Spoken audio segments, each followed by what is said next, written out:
I have kept the plate of this house for 31 years, and I have learned to trust the small wrong thing over the loud right one. A man who counts spoons for a living comes to know the weight of a room before he knows its facts. So when I came up the east passage that gray morning, and the air at the strong room door was wrong, not louder, not colder, only wrong, the way a familiar song is wrong by a single note, I stopped before I knew why I had stopped, and I looked at the guard. Corporal Tolliver stood his post as he stood it every morning, boots together, eyes level, the great strong room door at his shoulder like a shut book. Nothing about him had moved. But I had walked past that man 6 mornings of every week for 2 years, and I had taught myself to read the inch of him that ever changed, the way you learn the tide of a quiet river by one read. The inch had changed. His jaw was a degree harder. His eyes, which always rested on the far end of the passage as if on something only he could see, had come back a little way down the corridor and stopped at the door itself. He was not looking at nothing this morning. He was looking at the lock. "Corporal," I said. He did not turn his head. Guards on that post do not turn their heads for the steward of the plate, nor for the king himself if it comes to it. They turn for the relief and for fire and for nothing else. But he had a way of answering with the stillness, and the stillness told me he had been waiting for someone to come and feel it too. I put my hand on the strong room door, and it gave. It should not have given. That door is locked at the last round of the night and opened only by 2 men together, the keeper of the keys and the steward of the plate, each with half of what is needed, and never one without the other. I had not yet drawn my half from the board, and the door gave under my hand like any cupboard and swung in on the cold, and showed me the empty stand where the seal of the house had sat for 90 years. I am told that men cry out at such moments. I did not. I stood and looked at the velvet hollow the seal had pressed into its cushion over a lifetime, and I felt the floor of my own life tilt very slightly, and then I heard myself say, in the flat voice of a man reading a list, "It is gone." "Yes," said Corporal Tolliver. It was the first word I had ever heard him speak. "Let me tell you what the seal of the house is, because the rest will not weigh right if you think it a trinket. It is not the king's signet, the little ring he wears. It is the great matrix, the one true seal, gold the color of old butter and heavy as a sleeping cat, set with a single dark stone they call the nightstone, which is black until you turn it, and then it is not. Every charter of this kingdom for 90 years has been closed with its press. A man cannot sell it. Its face is known in every court of the world, and to melt it would be to throw away the only thing that makes its gold worth more than its weight. You do not steal the seal of the house to be rich.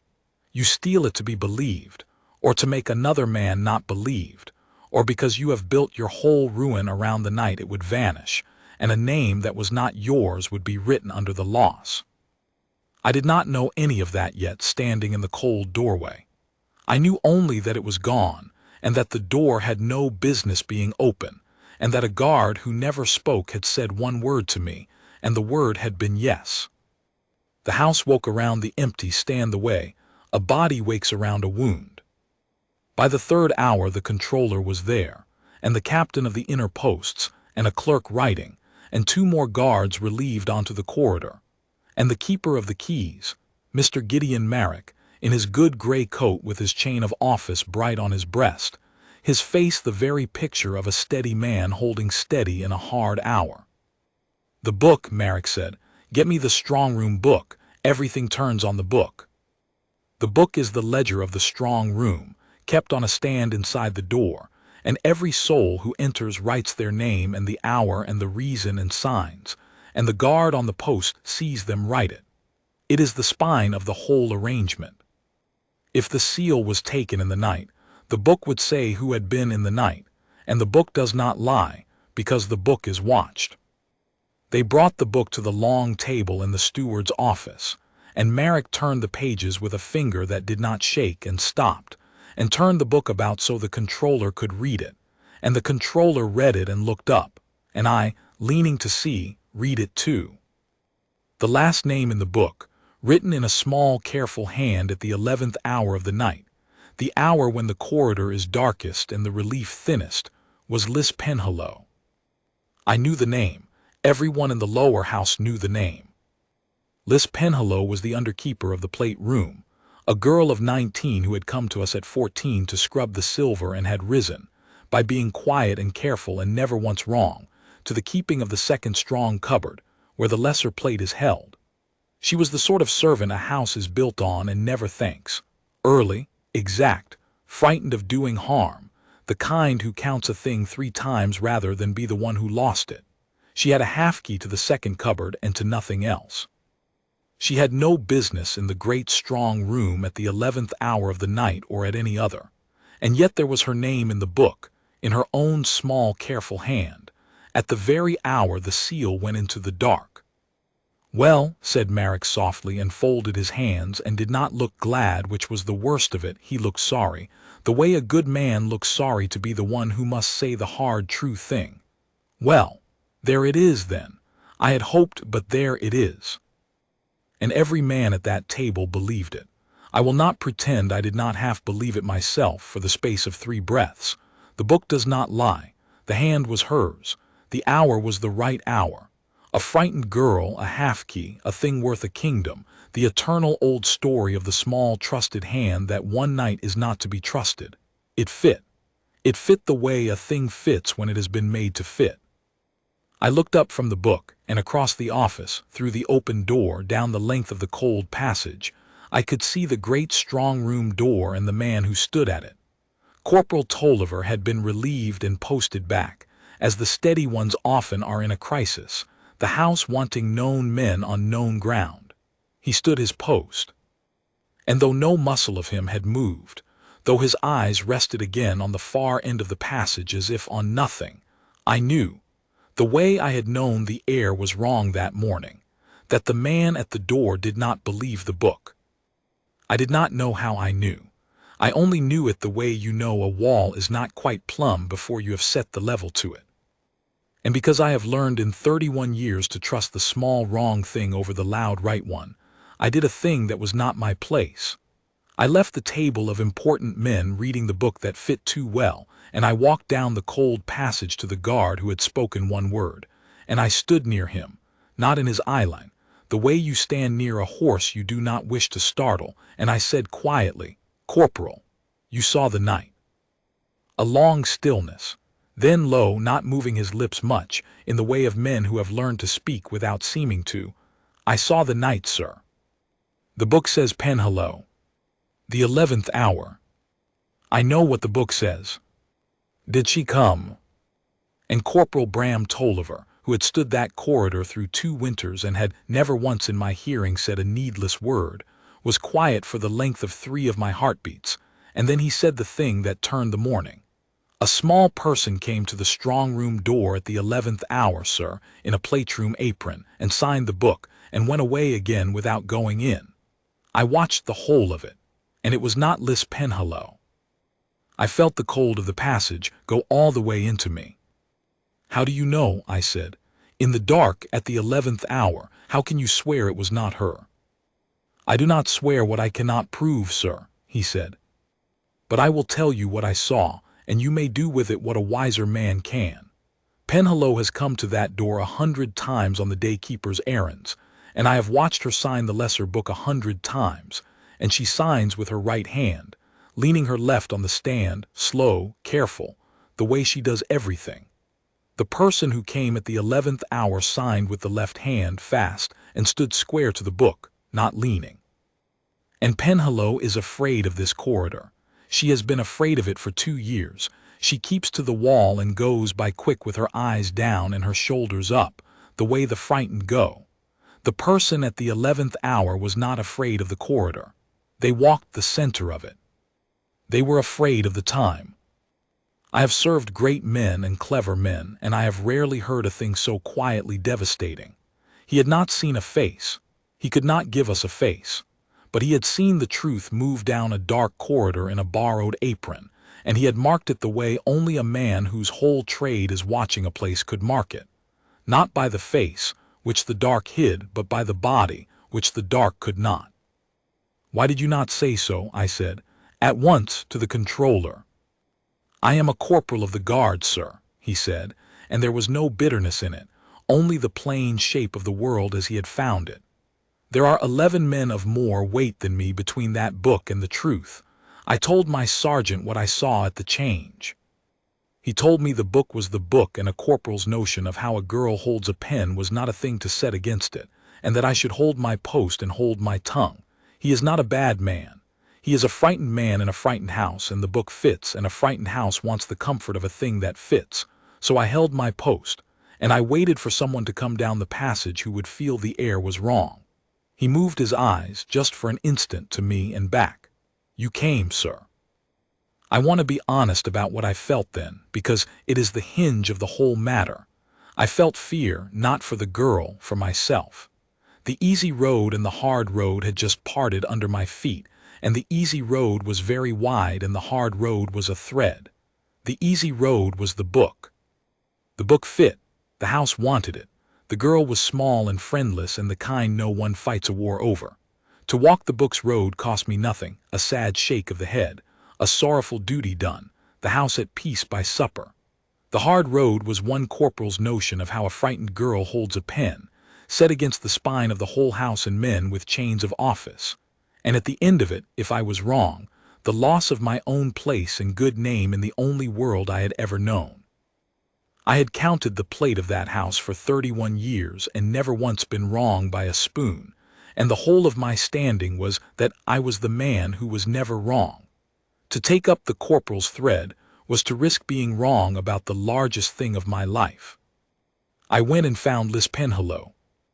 They had not arrested her. There is no law in a house, only the house. But they had set her in the small cold waiting room off the steward's office with a footman at the door, which is the same thing, and she sat with her hands in her lap and her back very straight and her face white and still, not weeping, which somehow was worse than weeping. When I came in she rose, because that is what she had been taught, to rise for the steward of the plate, and even in the ruin of her whole life she rose, and the small dignity of it caught me under the breastbone. "Sit, child," I said, "sit, I'm not here to weigh you." She sat. I sat across from her. I did not waste her time with comfort, because comfort is a thing you give a person you have already decided to abandon, and I had decided, somewhere in the cold passage, not to abandon her.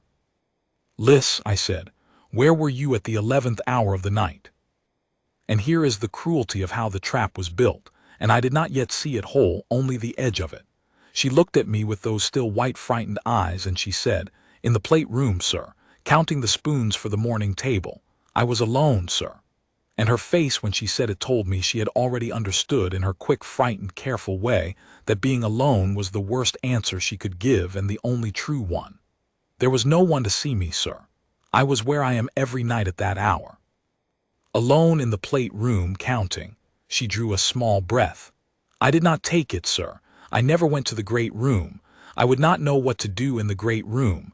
I have never in 5 years so much as touched the door. Your name is in the book. I did not write it, sir. And now, only now, did the tears come, and she did not let them fall. She held them in her eyes by main force, which is a thing I have only ever seen the very young and the very disciplined do.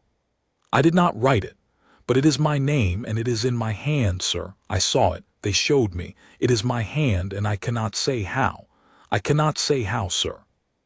And so no one will believe me, because how do you write a thing in a person's own hand if the person did not write it? She looked at her own right hand as if it had betrayed her. I have been careful my whole life, sir. I have been so careful, and it has come to nothing because someone has written my own name where I never stood. I sat with that. A name in her own hand, in a book she swore she had not signed. At an hour she could not prove she was elsewhere, accusing her of a theft she could not have committed and could not disprove. It was the cleanest trap I have ever seen laid for a human soul, and the cleanness of it was the very thing that began, at last, to free her in my mind. Because a frightened girl who steals the seal of the house does not steal it cleanly. She does not produce a perfect signature in a watched book at the perfect hour and then, having shown such cold skill, fall apart in a waiting room over the unfairness of being caught. The skill and the helplessness did not live in the same person. The skill belonged to someone else. The helplessness was real. I went back into the cold passage, and the corporal was still at his post, and I said, "Lo, her hand is in the book. She swears she did not write it. She is not lying, corporal. I have weighed liars for 30 years, and she is not one." "No, sir," he said, "she is not." "Then how is her hand in the book?" And Corporal Tolliver said slowly, "As a man lays down stones to cross a stream, there are two ways a thing gets into a book, sir. A hand writes it, or a page is changed." He paused. I watched the small person in the apron sign the book at the 11th hour. I did not see what they wrote, the stand is turned from the post, but I saw them sign fast, left-handed, square to the book. And in the morning the last name in the book is Penhallow's, right-handed and careful. His level eyes did not move from the end of the passage. "Sir, the signing I watched and the signing in the book this morning were not done by the same body. I would put my service on it." "You think the page was changed?" "I think a man clever enough to want the seal," said the corporal, "is clever enough to lay two things at once.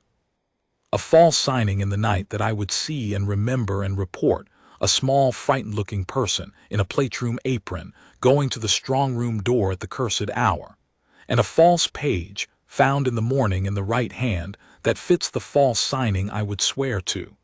He builds the witness and the writing to agree. He counts on the witness, on me, to nail the writing down." The corporal saw a plate-room servant go to the door at the 11th hour. The book says the plate-room servant who went was Penhallow. The corporal and the book agree. The matter is closed. For the first time his voice carried the faintest edge, not of anger, but of a craftsman's cold offense at watching his own honesty turned into a tool. "He used my watching, sir. He made me the lock on his own door." I tell you, the corridor seemed to grow colder. Because if the corporal was right, then we were not looking for a frightened girl who had done a desperate thing. We were looking for a cold and patient mind that had spent weeks, perhaps, learning when the corporal watched, and how the girl walked, and which hour the relief was thin, and had built a machine of evidence so good that the whole weight of the house had fallen straight into it within a morning. And such a mind was not below us, among the small frightened keepers of spoons. Such a mind was above us. It had a key and a chain of office, and the trust of the table where the book had been read. "The page," I said. "If the page was changed, the old page is somewhere. A man does not put a leaf back into a bound book without it showing." "No, sir," said the corporal. "He does not look at the binding." I went and got the book. This was the second thing I did that was not my place, and a far more dangerous thing than the first, for the book was now the chief evidence of the house, and I, the steward of the plate, had no authority over it once the controller had taken it up. But the office was empty for the dinner hour, the great men gone to confer with greater men, and the book lay on the long table where Marek had left it, and I am ashamed to say I have never in my life moved so quietly to do a thing I had no right to do. I took the book to the window, to the gray true light, and I turned it on its spine and looked at the binding the way the corporal had told me to look. And I am old, and my eyes are not what they were, but I have spent 31 years looking at small exact things in poor light, and I found it. The strong-room book is sewn in gatherings, folded leaves stitched through the spine, and an honest book sits flat and even because every leaf is anchored by its mate on the far side of the gathering. The last leaf, the leaf that bore Penhallow's name, did not sit even. It stood a hair's breadth proud of its neighbors at the bottom edge, and when I bent the book gently open at that page, I saw what an honest binding never shows, the stub. The ghost of a leaf that had been cut out close to the stitching, and the new leaf set in, not sewn. There is no sewing a single leaf back into a finished gathering, but glued neatly, with a paste that had dried a touch too bright, along the inner margin where a turned-down page would hide it from a man reading the book the right way up at a table. Someone had razored out the true page of that night and pasted in a false one, and on the false one, in a hand so like Liz Penhallow's small careful hand, that it could only have been studied, traced, practiced over and over until it was hers in everything but truth. They had written her name at the 11th hour. I stood at the window with the changed book in my hands, and I understood three things at once, the way you understand the whole of a chord. I understood that the girl was innocent, beyond my last doubt. I understood that the thief was a man of the inner house, with the skill to forge a watched hand and the nerve to alter the chief book under the controller's nose. And I understood, with a cold that was not the cold of the passage, that the thief was almost certainly the man who had so eagerly called for the book that morning, who had turned its pages with a hand that did not shake, who had read out the fitted name with the sorrowful face of a steady man holding steady. Because the one thing a forger of pages dreads above all is that someone will look at the binding before the matter is closed. And the surest way to keep them from looking is to be the man who holds the book. Gideon Merrick, keeper of the keys, the other half of the lock on the strong room door. I want to be careful here because it is easy, telling it after, to make myself braver than I was. I was not brave.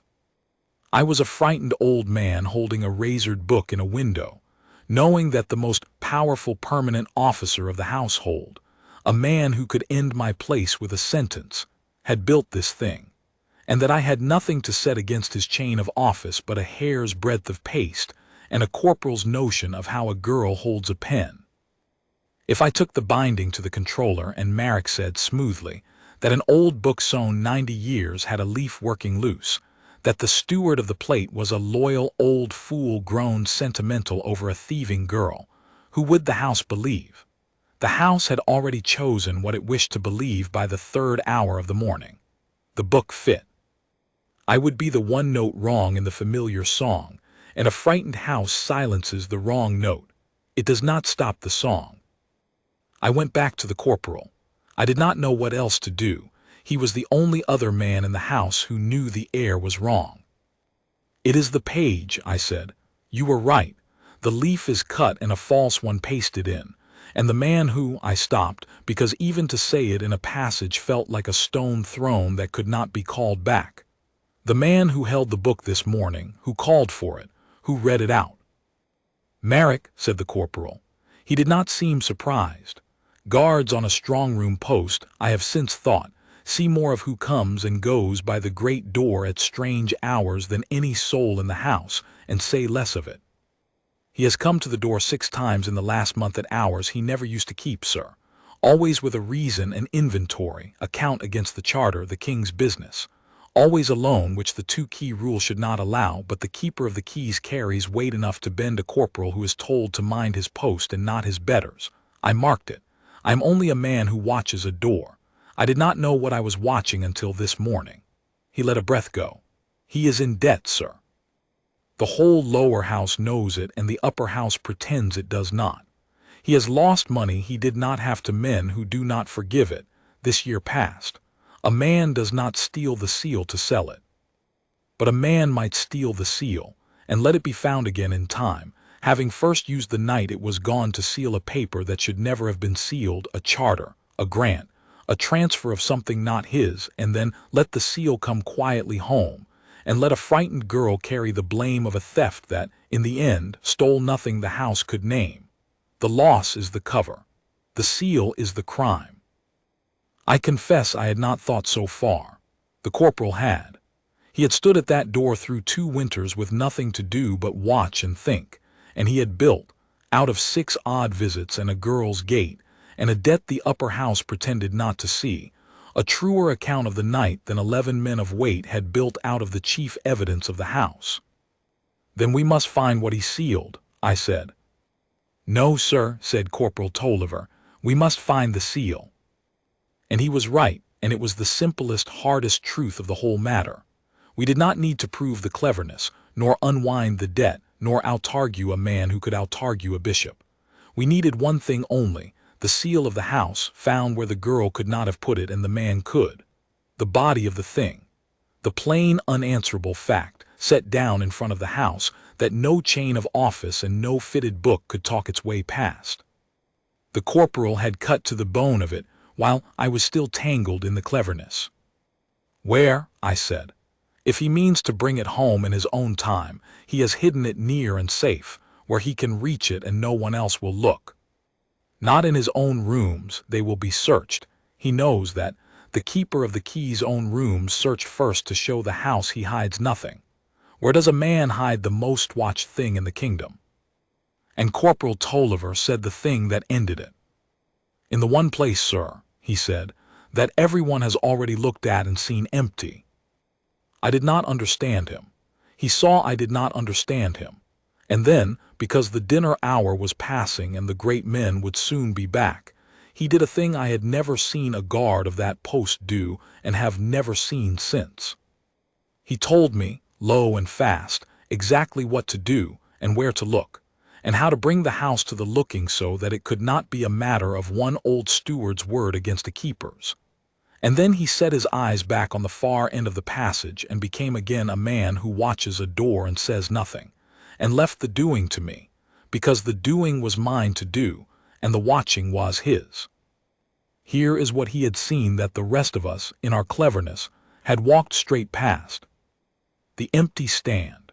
The velvet stand inside the great strong room where the seal had sat for 90 years and where, that morning, we had all looked and seen the velvet hollow and the absence and felt the floor tilt.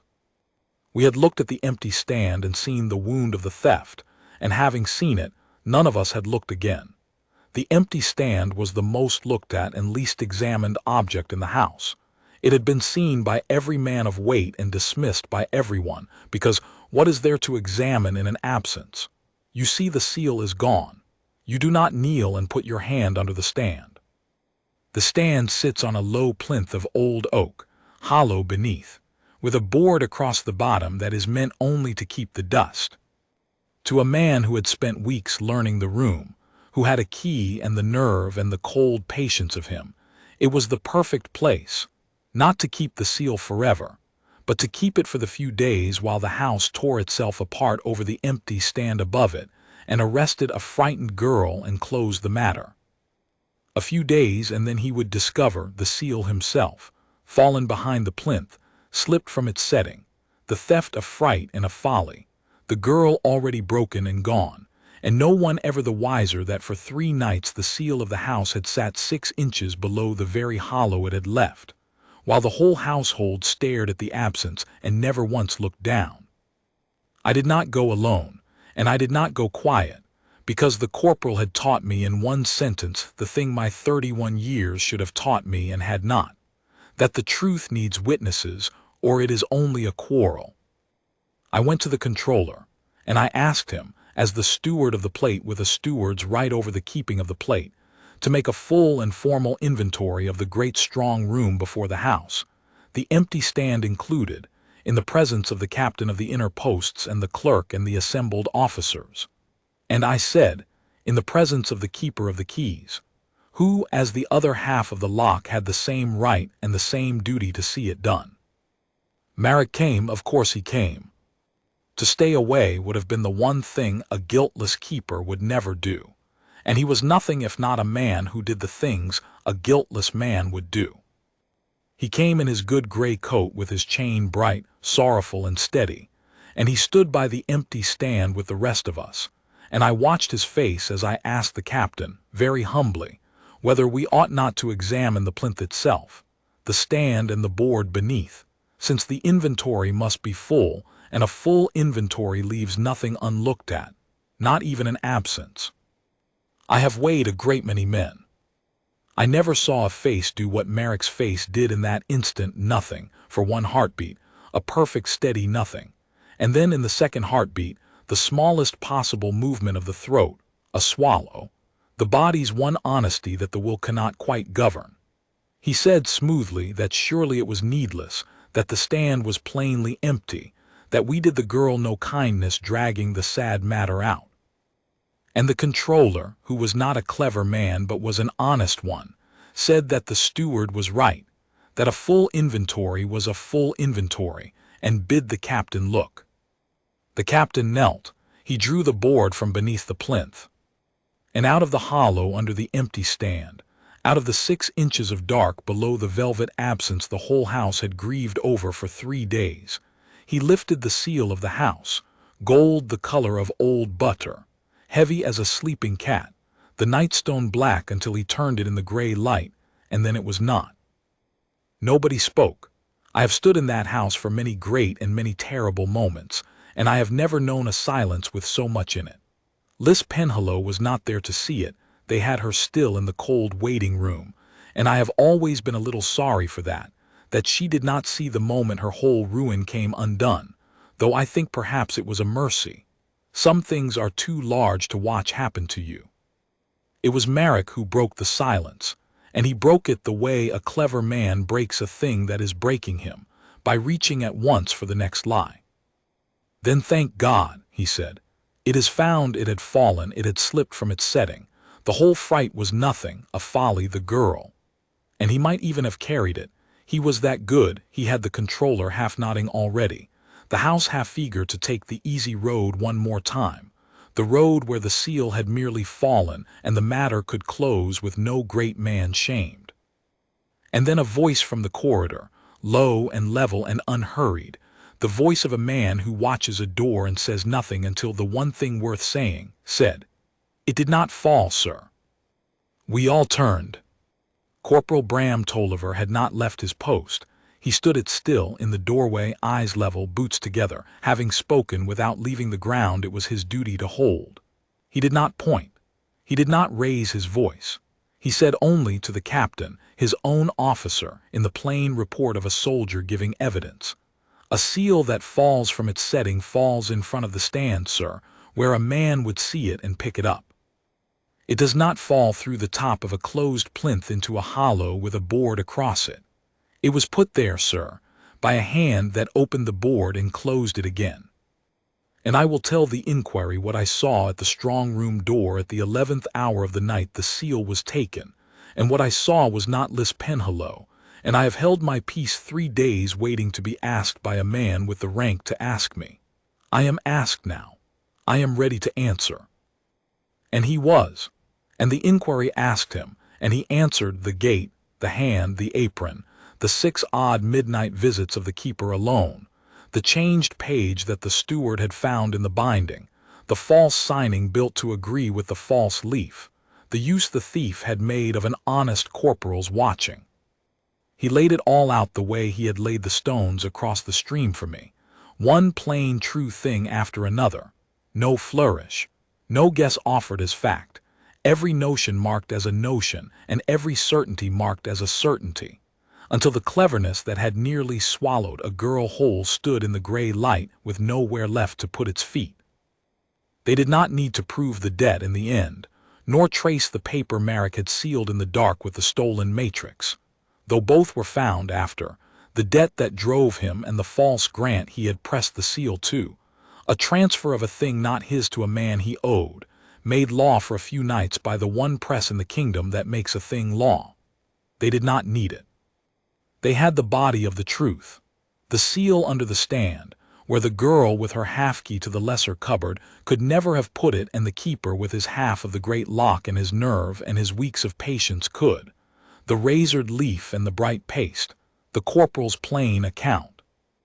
Marek's chain of office was taken from him at that same table where he had read out the fitted name, and he left the house he had served and meant to rob, and I am told he ended his days a small and bitter man in a small far place, which is a duller end than the stories give such men, but it is the true one, and the corporal taught me to prefer the true one. They brought Liz Penhallow out of the cold waiting room, and the controller himself told her she was cleared, and that the house had wronged her and was sorry for it, which houses almost never say, and I think she did not fully believe she was free until she was 3 days clear of it and the fear had drained out of her by inches the way water leaves a flooded room. She is the head keeper of the plate room now, all these years on. She counts the silver 3 times still. She has never once been wrong by a spoon. And she signs her name, slow, right-handed, leaning her left hand on the stand, careful, the way the frightened do, except that she is not frightened anymore. And the carefulness now is only the carefulness of a woman who knows exactly what she is worth and means never again to be the one they can write a false name over. I asked Corporal Tolliver after, in the quiet of the corridor when the great men had gone, why he had waited 3 days. Why, knowing what he knew from the first morning, he had stood his post and held his peace, and let a girl sit white and still in a cold room while the house built her ruin. He was quiet a long while. Then he said, "Because I am a corporal, sir, and a corporal who runs to the controller on the first morning crying that the chief evidence of the house is false and the keeper of the keys a thief, on no proof but how a girl holds a pen, is a corporal who is moved to a gate in the rain by noon and never believed again. I had the truth, sir. I did not have the proof. If I had spoken too soon, I would have spent the only thing I had being believed once, on a morning when it would have bought her nothing, and then on the day the proof came, I would have been the corporal who cried wolf, and no one would have knelt to look under the stand. I held my post," he said, "and I held my tongue, and I watched, and I waited for the proof to ripen and for a man to come down the passage who would feel the air was wrong and have the standing to make the house look. That is the whole of the discipline, sir, if you want to know it. It is not standing still when it is easy. Any man can stand still when it is easy. It is standing still when everything in you is screaming to move, because you know that the one move you have will only count once, and you are saving it for the inch of ground where it will save her. I have kept the plate of this house now for many more years than 31, and when a young guard is new and restless and aches to be seen to act, I tell him about the corporal who stood a cold corridor for 3 days with the whole truth in his keeping and his mouth shut, saving the one move he had for the inch of ground where it would land. The loudest thing in that house was the book, and the book was a lie. The quietest thing in that house was a man who watched a door, and the man was the truth. I have learned, late and at great cost to my own pride, to trust the small wrong thing over the loud right one, the proud set leaf, the left-handed signing, the center of a corridor a frightened girl would never walk. And I tell him the last thing, which is the thing I did not understand until I had stood in that gray light and watched the captain lift the seal out of the dark beneath the very absence we had all been grieving. That a clever wrong builds itself out of the things everyone has already looked at and stopped seeing, the empty stand, the fitting book, the friendless girl, the steady, sorrowful man holding it all together with a bright chain of office. And that the only cure for a clever wrong is a still man who never stops seeing, who looks at the absence and thinks to put his hand beneath it, who holds his one true move until the ground is right, and who, when the whole weighty house is leaning on the easy road, will stand his post in the cold passage and say the quiet thing and not move. The seal of the house sits in its hollow again, gold the color of old butter, the nightstone black until you turn it. Every morning I walk the east passage to draw my half of the key, and every morning Corporal Tolliver, he is a sergeant now, and has been offered better and turned it down, preferring the door he knows, stands his post at the great strong-room door, boots together, eyes level, resting on the far end of the passage as if on something only he can see. We do not speak of it. We have never spoken of it since. But each gray morning, as I pass, the inch of him that I learned to read all those years ago turns, just perceptibly, toward me, not the head, never the head, and I incline mine the smallest degree toward him. And we go on, the steward and the sentry, the man who counts and the man who watches, each keeping the plate of the house in the only way he knows how. He keeps it by standing still. I keep it by trusting the small wrong thing over the loud right one. And the girl whose name a clever man once wrote into the dark, where it did not belong, keeps it best of all by counting the silver 3 times, right-handed, careful, unafraid, in the full gray light of a house that learned, one cold morning, the difference between the book that fits and the truth that stands.